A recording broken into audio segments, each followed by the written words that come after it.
He never expected to see her again, certainly not like this. Ayan froze in the middle of the hospital corridor, his breath catching as his eyes locked onto the girl he once pushed out of his life. Meher stood near the emergency sign, her hands trembling, her face pale with fear. But she wasn't alone. A little boy, small, fragile, barely 4, lay unconscious in her arms. And the moment Ayan's gaze dropped to the child's face, time stopped. The same sharp jawline, the same lashes, the same tiny dimple on the left cheek. It felt like looking into a mirror he never knew existed. For 3 years, he convinced himself she had moved on. For 3 years, he believed she'd chosen another life. But standing there, watching the boy he didn't know he'd lost, one truth hit him so hard he couldn't breathe. He wasn't just seeing a child, he was seeing his son. Ayan didn't move at first. He couldn't. His feet felt rooted to the cold hospital tiles as his eyes tracked every detail of the scene in front of him. Meher's hair was messy, her clothes wrinkled like she had been running with the child in her arms. Her cheeks were wet from tears she had no time to wipe. The boy's small head rested on her shoulder, his breathing shallow, his tiny fingers limp. Nothing in Ayan's world made sense anymore. 3 years. 3 long, hollow years since she had walked out of his house with shaking hands and a broken voice. 3 years since he yelled at her, pushed her away, accused her of things she never even got to explain. He told himself she left because she didn't need him. He convinced himself she moved on, found a new life, maybe a new man. It was easier to hate her absence than face his own guilt. But now, staring at the child who looked so much like him, his chest tightened with a growing terror he couldn't control. Meher finally noticed him. Her eyes widened, not with anger, not with longing, but with complete shock. For a second, she looked like she couldn't breathe. Her grip around the boy tightened protectively. Ayan took 1 step forward, and Meher immediately shifted her body, shielding the child from him. It was instinctive, like a mother guarding her heart. "What are you doing here?" she whispered, her voice raw. Ayan opened his mouth to speak, but nothing came out. His throat felt bruised from words he wasn't ready to say. He pointed weakly toward the boy. Is he okay?" Meher didn't answer. She looked away, blinking fast as if holding herself together with everything she had left. A nurse approached with a stretcher and gently lifted the child from her arms. Meher followed closely, refusing to let him out of her sight. Ayan followed too. But Meher suddenly turned around, blocking his path. "Don't," she said, breath shaking. "Please. Don't come any closer." Her voice wasn't angry, it was terrified. Ayan stepped back immediately. "Meher," he whispered, "please, just tell me what happened." She swallowed hard, her lips trembling. He fainted. He couldn't breathe. "I brought him here as fast as I could." Ayan felt his stomach twist. "What's wrong with him?" "I don't know yet," she said quietly, turning away. "And I can't do this right now." The stretcher rolled forward, and Meher followed. Ayan followed despite her words, staying a few steps behind, unsure of his place, unsure of anything anymore. He watched as the boy disappeared into the emergency room. Meher stopped just outside the doors, her hands shaking uncontrollably. Ayan approached her slowly, giving her enough space to step away if she wanted to. "Meher, who is he?" She stiffened, completely still. The hallway fell silent except for the distant echoes of hospital machines and footsteps. She didn't answer. Ayan's heart pounded harder. His voice cracked. "Is he yours?" She finally turned her face toward him, and for the first time, Ayan saw something in her eyes he had never seen before, pure exhaustion mixed with years of silent suffering. When she spoke, her voice shattered. "He's my son." The words sliced through him like glass. For a moment he couldn't breathe. His knees felt weak. His mind screamed 100 questions at once. But his voice couldn't form even one. Meher took a step back, hugging herself tightly. "Ayan, this is not the time. I need to be inside when they call me." He nodded, but his mind was spinning. Her son, a boy around 3 or 4, a boy with his dimple, a boy with his eyes, a boy born right after she left him. Ayan felt the truth clawing its way up, suffocating him. He swallowed the fear. He whispered, voice trembling. "Is he mine?" Her breath caught. Her lashes trembled. She looked away, unable to answer. And that silence felt louder than any confession. Ayan felt something break inside him. 3 years ago, he thought he lost her. Today, he realized he might have lost his son too. Ayan couldn't stop pacing the hallway, the fluorescent lights above flickering slightly, echoing the chaos in his mind. He kept seeing the boy's face in flashes, those wide dark eyes, the tiny curl on his forehead, the same sharp chin that Ion himself had. Every heartbeat reminded him that he had missed 3 years of this child's life. 3 years of birthdays. First words, scraped knees. Laughter he would never hear, all gone because of one stupid argument, one foolish moment of pride. The emergency room doors opened, and Mahor stepped out, shoulders trembling, gripping the clipboard like it was a lifeline. The boy was still inside, monitored by machines, hooked up to oxygen. Mahor glanced at Ion, and for the first time, something raw and unfiltered flashed in her eyes: fear, pain, and a guarded hope. "You shouldn't be here," she said quietly, but her voice wavered. "I need to know he's okay," Ion replied, stepping forward. "Tell me what's happening." "I need to stay back," she interrupted sharply. "He doesn't know you. He's scared enough already. You're not helping?" Her words cut through him, but he didn't move. He could see the exhaustion in her frame, the desperation in her voice. A mother who had fought alone for 3 years, raising a child without a father, without anyone to rely on, and now she was standing right in front of him, and he had abandoned them both. "Mahar, I don't," she said again, her hands shaking. "Not now, please." Ion closed his eyes for a moment, trying to steady the storm inside him. He had spent years imagining this moment, hoping it would never come, terrified of what he might feel. And yet, here it was. The moment that made all the mistakes of his past crawl into the hallway and stare him in the face. He exhaled and lowered his voice. "I'm not leaving. Not until I know he's safe." Mahor's eyes softened, though her body remained tense. She didn't nod, didn't move, but she didn't stop him either. Minutes stretched like hours. The machines inside beeped, hissed, and whispered over and over. A nurse appeared, gesturing toward the emergency doors. "We need one guardian inside. He's unstable. Can you?" Mahor shook her head violently. "I'll stay. I can't leave him." Ion's heart ached. He could see the conflict in her eyes. Her exhaustion and fear weighed heavier than any words. And yet, he understood now what it meant to fight alone for someone you love. For someone you cannot protect alone. The nurse's eyes flicked between them. "Sir, you could at least stand by the room, just in case." Ion nodded, silently agreeing. He couldn't do more than that right now. He didn't deserve more. Not yet. As the doors closed, he leaned against the wall, his mind a blur of regret and longing. He had missed birthdays, first steps, laughter, tears, the smallest moments that made life extraordinary, and now, he had only one chance to be there for this boy he never knew. This son who had grown without him. The truth hit him like a hammer. 3 years ago, he had pushed Mahar away in anger, blinded by pride, too stubborn to understand love. 3 years ago, he had destroyed the life of the woman he loved and the child he didn't know existed. And now, the stakes were higher than ever. A single mistake could cost him everything again. He swallowed hard and whispered to himself, "I'm not leaving him. I won't make the same mistake twice." Inside, he imagined the boy opening his eyes, looking at him with trust for the first time. He imagined holding him, feeling the heartbeat of his own child, and he promised himself, silently but fiercely, that no matter what happened in the hours ahead, he would not leave their side again. Every breath in the hallway was heavy with anticipation. Every second stretched like a lifetime. He didn't know what awaited him beyond those doors, a miracle, heartbreak, or both, but he was ready to face it. Because, for the first time in 3 years, Ion knew the truth that could not be ignored. This was his family, and he would fight to protect it no matter what. Ion's chest tightened as he stepped into the emergency room. The beeping machines, the antiseptic smell, the hurried footsteps of nurses, all of it blurred together as his eyes landed on the boy lying on the hospital bed. Liam, his son. Every feature was his own.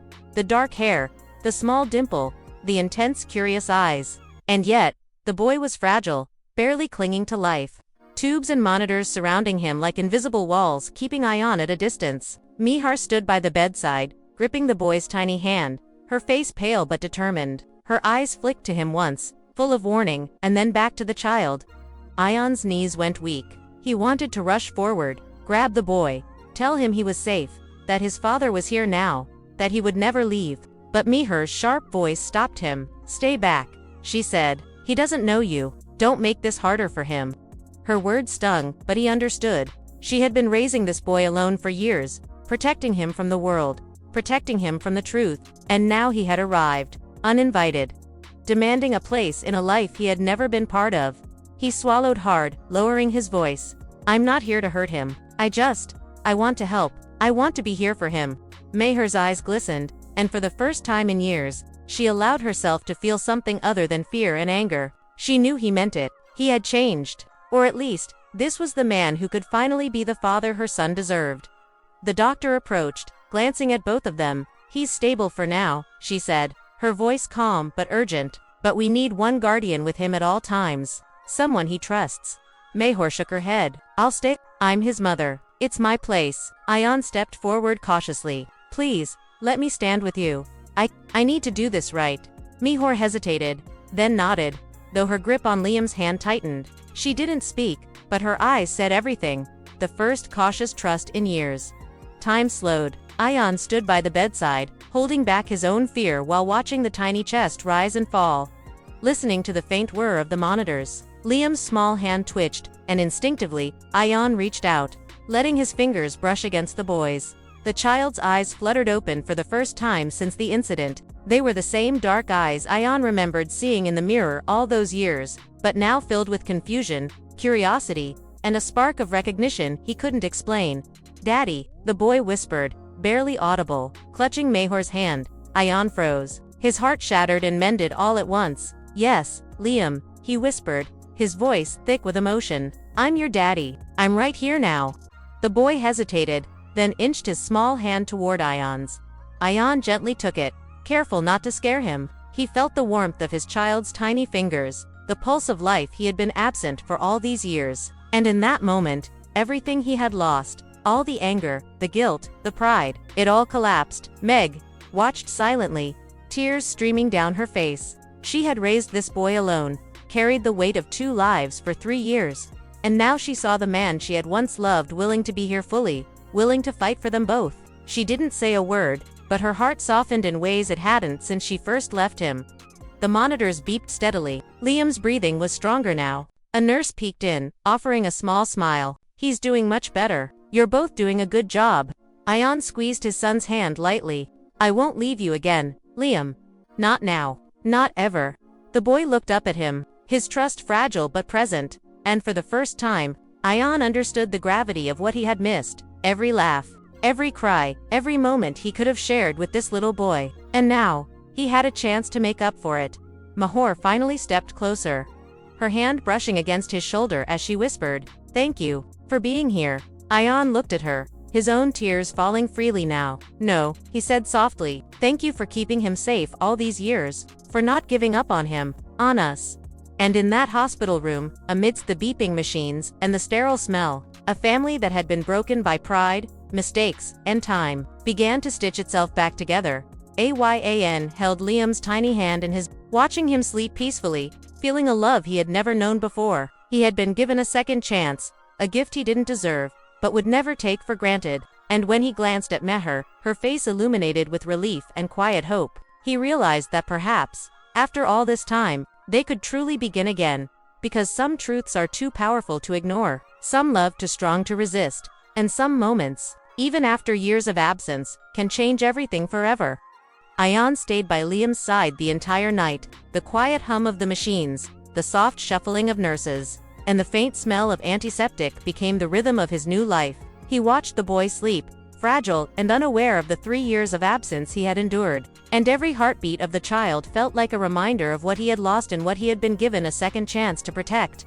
Mehar remained close, silently observing him. There were no words exchanged for a while, only small gestures. Her adjusting Liam's blanket, him brushing a loose curl from the boy's forehead. Slowly, the walls between them, built from anger, pride, and fear, began to crack.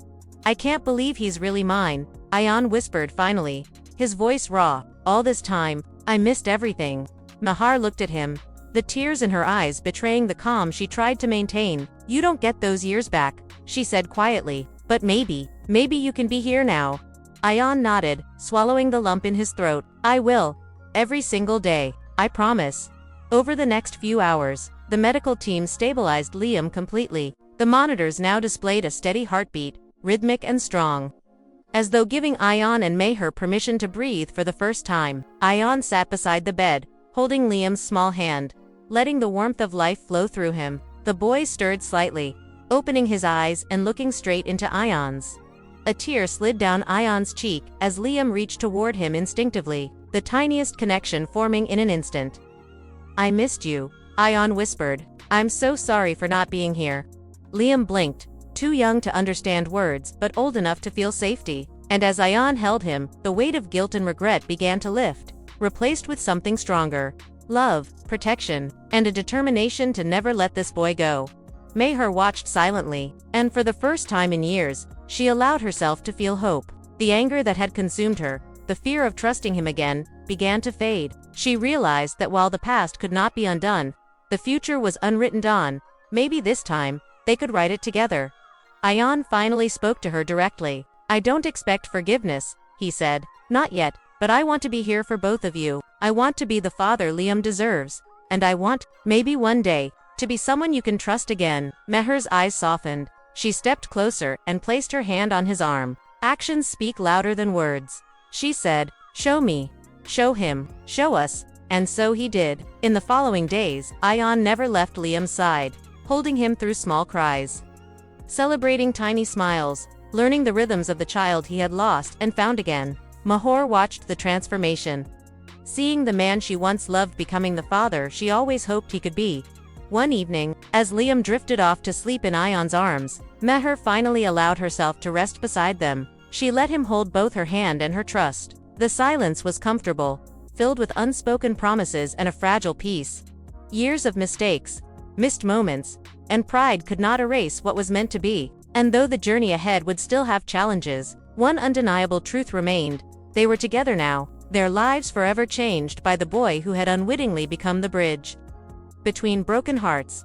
For the first time in years, Ion Meher and Liam Three Hearts, once separated by time and choices, found themselves whole, bound by love, forgiveness, and the miraculous second chance that only life could give. And as the hospital lights dimmed, the soft beeping of the machines blended with the rhythmic breathing of father and son, the world outside could wait, because for this family, every second mattered, and every heartbeat was a promise. They would never be apart again. If this story moved you, make sure to hit the like button and share it with someone who loves emotional stories. Every like and comment helps bring more heartwarming and suspenseful stories like this to life.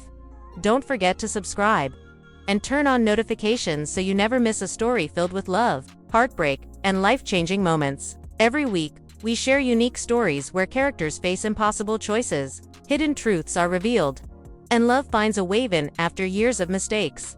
Comment below. Who did you relate to the most? Ion Meher or Little Liam? Your thoughts help us create more stories that truly touch hearts. Remember, love can heal, forgive, and change everything sometimes when you least expect it.